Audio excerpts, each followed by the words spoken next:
لبیک یا حسین۔ اے حسین کے زائروں کی خدمت کرنے والوں، تم پر ہمارا سلام۔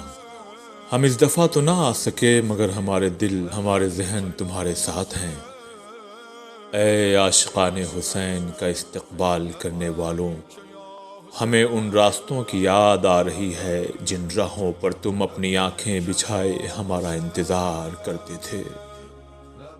اے حسین کے زائروں کو خوش کرنے والوں، ہم جب کہتے تھے آغا انا ہندی تو تم خوشی خوشی کہتے تھے اہلاً و سہلاً مرحبا، مگر اس دفعہ ہم تمہیں اپنے ہندوستان سے ہی کہہ سکیں گے آغا انا ہندی، مگر ہمارے کان یہ نہیں سن سکیں گے اہلاً و سہلاً۔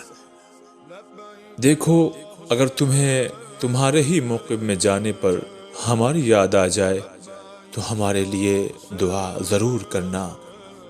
ہمیں یاد آ رہا ہے تم ہمیں جب محبت سے ٹھنڈے پانی پیش کرتے تھے، ہمیں یاد آ رہا ہے کہ جب تم ہماری تھکان کو مساج کے ذریعے دور کرتے تھے۔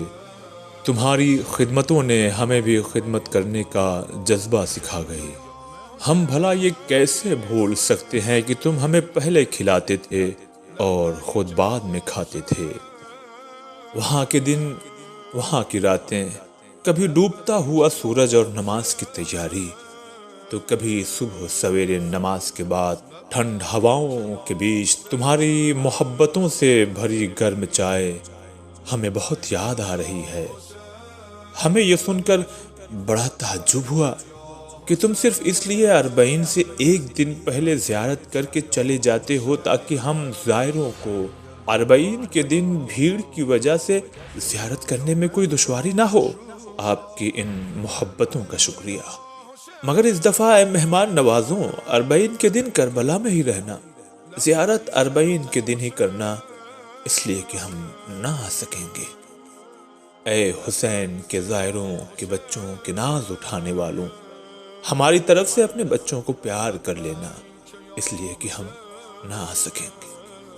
اور دیکھو، جب کربلا پہنچ جانا تو مولا حسین کو ہماری طرف سے سلام پیش کرنا، کہنا غلام تو حاضر نہ ہو سکے لیکن آقا ان کا سلام قبول کیجیے۔ السلام علی الحسین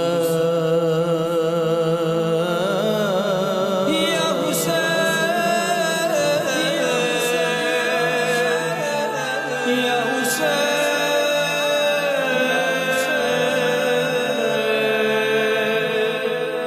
یا حسین حسین حسین